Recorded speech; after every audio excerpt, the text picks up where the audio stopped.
역대하 17장. 아사가 죽자 그의 아들 여호사밧이 아버지의 뒤를 이어 유다 왕위에 올랐다. 그는 북왕국 이스라엘의 침략에 대비하여 유다의 군사력을 길러 나라의 국방을 튼튼하게 하였다. 그는 유다의 모든 요새 성읍들에 군대를 배치하고 유다 전역뿐 아니라 부왕 아사가 정복한 에브라임 지역의 성읍들에도 수비대를 주둔시켰다. 여호사밧이 왕이 되고 나서 자기 조상 다윗이 걸어온 길을 따라 오직 주만을 섬기며 살아가자 주께서는 그와 함께 하셨다. 여호사밧은 바알신을 섬기지 않고 자기 아버지가 섬긴 하나님을 의지하였고 또 북왕국 이스라엘의 악한 관습을 따르지 않고 주의 계명에 따라 살았다. 그러자 주께서는 여호사밧의 왕국을 흔들리지 않게 튼튼히 세워주셨다. 그러자 유다의 온 백성들이 여호사밧 왕에게 많은 예물을 갖다 바쳤고 그리하여 그는 막대한 부와 영광을 누리게 되었다. 여호사밧은 온 마음을 다해 오직 주의 길을 걷기로 다짐하고 유다 땅 전역에서 산당들과 아세라 목상을 다 없애버렸다. 여호사밧 왕이 나라를 다스린 지 3년. 그는 유다의 온 백성들에게 말씀의 가르침을 펴고자 자신의 신하들인 베나일, 오바댜, 스가랴, 느다넬, 미가야를 전국의 각 성읍에 파견하였다. 왕은 또 레위 지파 사람들인 스마야, 느다냐, 스바랴, 아사헬, 스미라못, 여호나단, 아도니아, 도비야, 도바도니아를 보냈고 또한 그들과 함께 제사장 엘리사마와 여호람도 보냈다. 그들은 주의 율법책을 가지고 전국을 순회하면서 유다의 각 성읍에서 백성들을 힘껏 가르쳤다.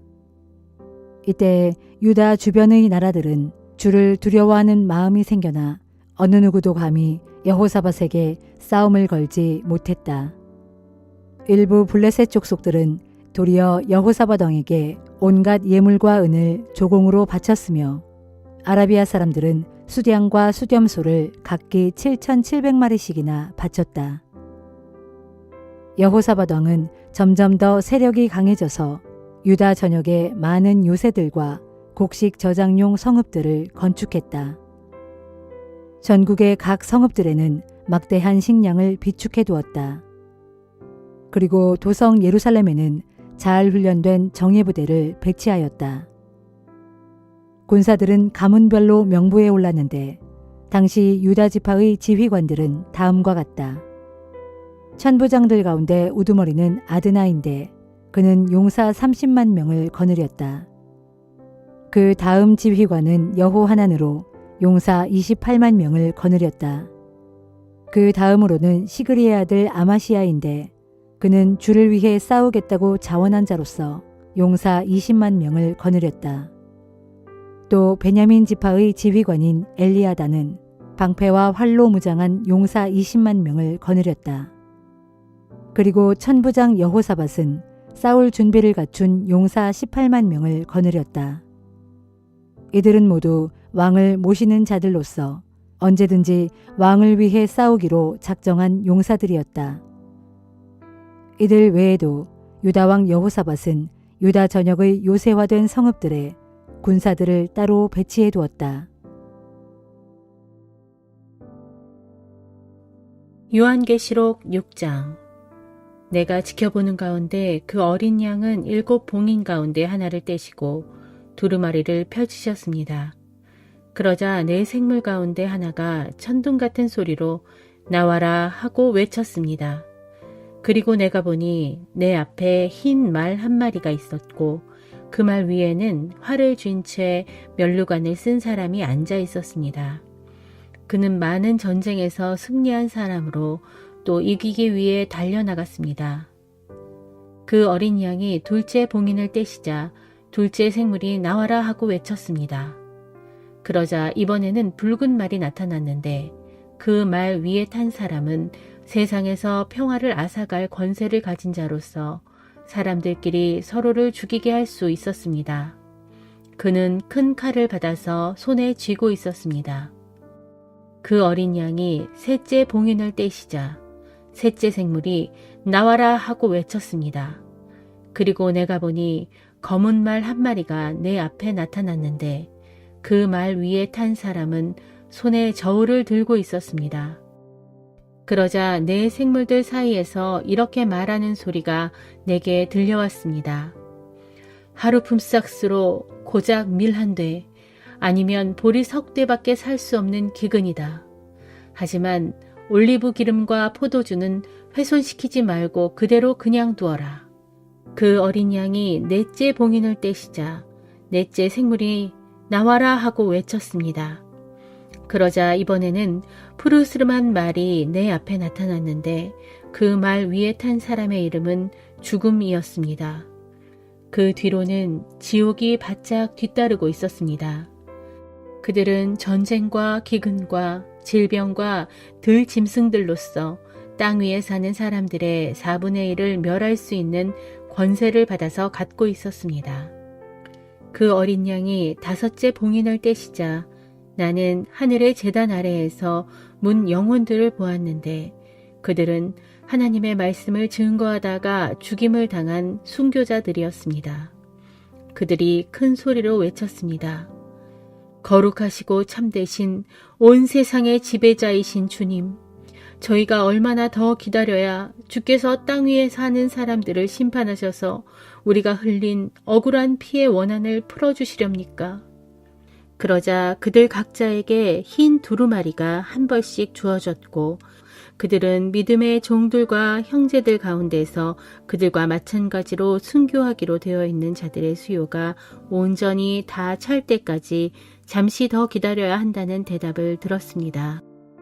그 어린 양이 여섯째 봉인을 떼시자 갑자기 큰 지진이 일어났습니다. 그때 태양은 검은 머리털로 짠 천처럼 아주 시커멓게 변하고 달은 온통 시뻘건 핏빛으로 변했습니다. 또 하늘에 떠있던 뭇별들은 설익은 무화과 열매가 거센 바람에 흔들려 떨어질 때처럼 산산이 땅으로 마구 떨어졌습니다. 그리고 하늘은 두루마리를 둘둘 말아 걷어치운 것처럼 사라져버리고 모든 산들과 섬들은 있던 자리에서 다 없어졌습니다. 그러자 땅 위의 모든 왕들과 고관들과 장군들과 부자들과 세도가들과 종들과 자유인들이 모두 허겁지겁 동굴과 산속의 바위들 틈에 숨어서 산들과 바위들을 향해 크게 외쳤습니다. 산들아 바위들아 제발 우리 위로 무너져다오. 그래서 보좌에 앉으신 분께서 우리를 보시지 못하도록 우리를 숨겨다오. 어린 양의 진노로부터 우리를 감추어다오. 하나님과 어린 양께서 크게 진노하시는 날이 드디어 닥쳐오고야 말았으니 누가 능히 견뎌낼 수 있으랴. 스가랴 2장. 내가 또 눈을 들어 바라보니 이번에는 어떤 사람이 손에 측량줄을 잡고 있었다. 내가 그 사람에게 물었다. 어디로 가십니까? 그 사람이 대답했다. 내가 예루살렘으로 가서 그 도성의 너비와 길이가 얼마나 되는지 측량하려고 한다. 그때 내게 말하던 그 천사가 앞으로 나아가자 또 다른 천사가 그 천사를 맞아주면서 말했다. 너는 저 젊은이에게로 달려가서 이렇게 전하라. 이르기를 이제 예루살렘 도성에는 사람들이 거주할 것이다. 사람들은 물론이고 가축들도 아주 많아져서 더 이상 성벽으로 그 도성을 둘러싸을 수 없을 정도로 크게 넓어져 마치 성벽 없는 시골 마을같이 될 것이다 하여라. 주님께서 말씀하셨다. 이제부터 내가 몸소 예루살렘 사면을 불로 둘러 감싸는 불성벽이 되어 주겠고 내가 또 그 도성 안에 살면서 나의 영광을 밝히 나타내 보이겠다. 주님께서 또 말씀하셨다. 전에는 내가 너희를 하늘에서 사방으로 부는 바람같이 온 세상 사방으로 산산이 흩어버렸으나 이제는 내가 너희를 다시 모을 것이니 너희는 북방 땅에서 도망쳐 나오라. 이것은 나 주님의 말이다. 바빌로니아 땅에 살고 있는 시온의 백성들아, 이제 너희는 어서 도망쳐 나오라. 전능하신 만군의 주님께서 또 이렇게 말씀하셨다. 주님께서는 자기의 영광을 나타내시려고 너희를 약탈한 세상의 민족들에게로 나를 보내셨으니 참으로 너희를 건드리는 자들은 주님의 눈동자를 건드리는 것이다. 이제 내가 손을 들어 온 세상 민족들을 칠 것이니 그들은 지금껏 자기들을 섬기던 종들에게 도리어 약탈당하는 신세가 될 것이다. 그제야 너희는 전능하신 만군의 주께서 나를 너희에게 보내셨다는 것을 알게 될 것이다. 주님께서 또 말씀하셨다. 시온에 따라 노래하며 기뻐하라. 이제 내가 너희에게로 가서 너희 가운데 함께 살 것이기 때문이다. 그날이 오면 많은 이방 나라의 백성들이 주님께로 돌아와서 내 백성이 될 것이다. 그리고 나는 너희 가운데서 너희와 함께 살 것이다.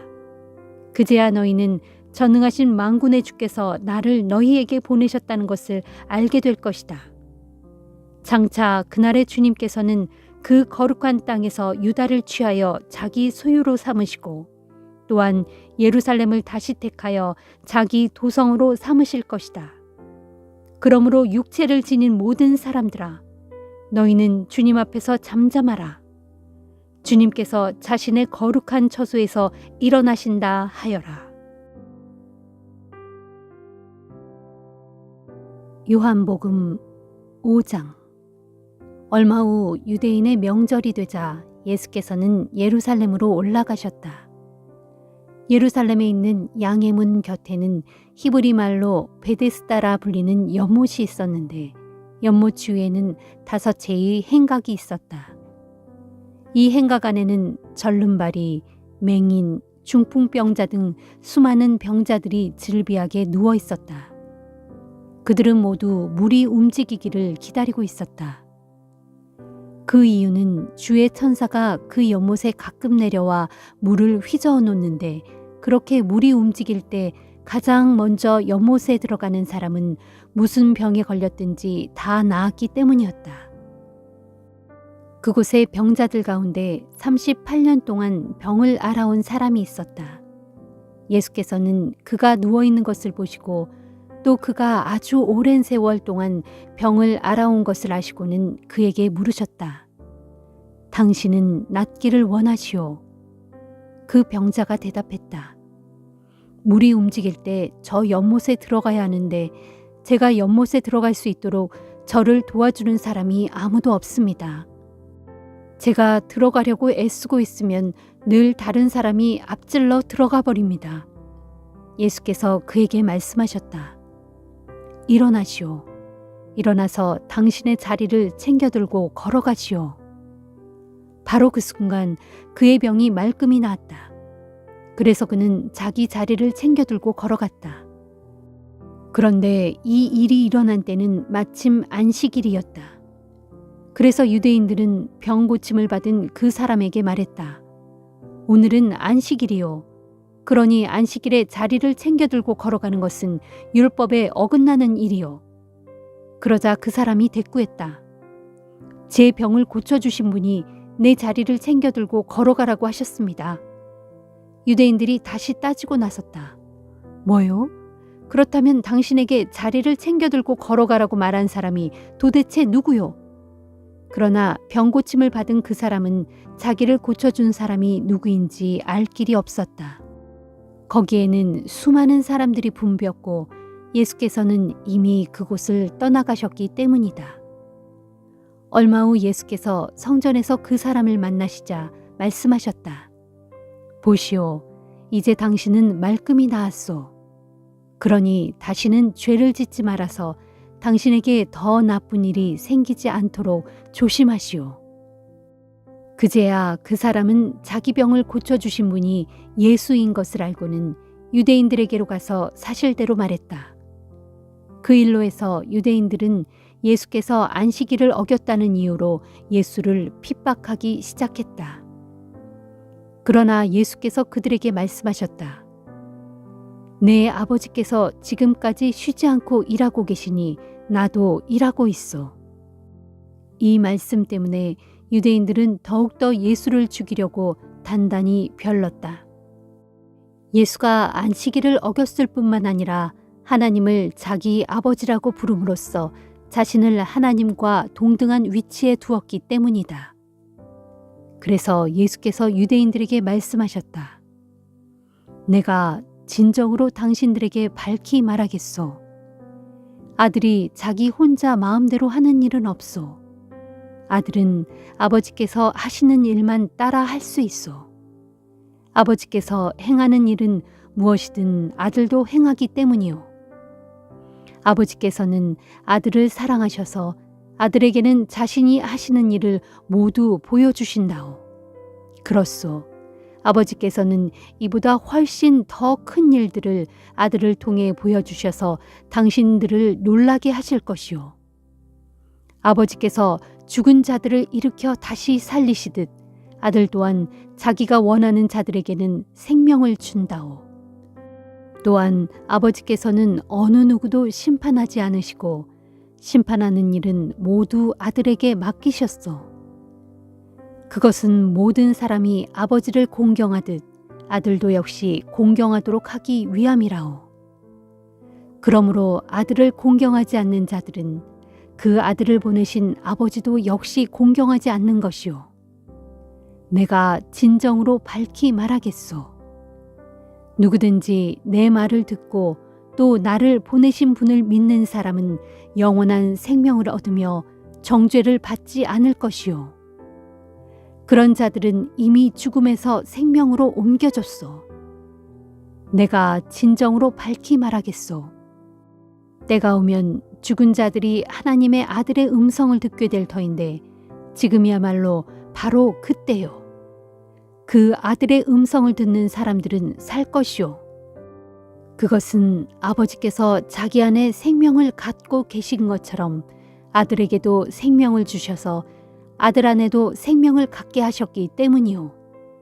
또한 아버지께서는 아들에게 심판할 수 있는 권한을 주셨는데 그것은 아들이 인자이기 때문이요. 내가 하는 말에 놀라지 마시오. 보시오. 무덤 속에 있는 자들이 다 아들의 음성을 들을 때가 올 것이요. 그때가 오면 선한 일을 한 사람들은 부활하여 생명을 얻을 것이고 악한 일을 저지른 사람들은 부활하여 정죄를 받을 것이요. 나는 아무것도 내 마음대로 하지 않소. 나는 오직 아버지께 들은 대로만 심판하기 때문에 내 심판은 올바르고 공정하오. 이것은 내가 내 뜻대로 하지 않고 나를 보내신 아버지를 기쁘시게 하려고 오직 그분의 뜻대로 하려 하기 때문이오. 내가 나 자신에 대해 증언한다면 그 증언은 참되다고 할 수 없소. 그러나 나를 위해 증언해 주시는 분이 따로 계시는데 나는 나에 대한 그분의 증언이 진실로 참되다는 것을 안다오. 당신들이 세례 요한에게 사람을 보냈을 때 그가 이 같은 진리를 증거하였소. 내가 이런 말을 하는 것은 내가 사람의 증거를 받아들여서가 아니라오. 그것은 다만 당신들로 하여금 구원을 얻게 하려는 것이라오. 세례 요한은 타오르는 등불이 되어 당신들에게 빛을 발하여 주었소. 그래서 당신들은 그 빛 가운데서 잠시 동안 즐거워하였소. 그러나 나에게는 세례 요한의 증거보다 더 크고 확실한 증언이 있어. 아버지께서 나에게 완성하라고 맡기신 일, 곧 내가 지금 하고 있는 바로 이 일이 아버지께서 나를 보내셨다는 것을 밝히 증언해 준다오. 그리고 나를 보내신 아버지께서도 친히 나에 관해 증언해 주셨소. 당신들은 그분의 음성을 듣거나 그분의 모습을 본 적이 없소. 또한 그분의 말씀이 당신들 안에 머물고 있지도 않소. 그 이유는 분명하오. 곧 당신들이 그분께서 보내신 일을 믿지 않기 때문이요. 당신들이 성경을 열심히 연구하는 것은 성경에서 영원한 생명을 얻을 수 있다고 생각하기 때문이요. 그렇소. 그 성경이 바로 나를 증언하고 있어. 그런데도 당신들은 생명을 얻기 위해 나에게 오려고 하지 않소. 나는 사람들에게서 영광을 받지 않소. 또 나는 당신들 속에 하나님을 사랑하는 마음이 없다는 것을 잘 알고 있어. 내가 내 아버지의 이름으로 당신들에게 왔는데도 당신들은 나를 받아들이지 않소.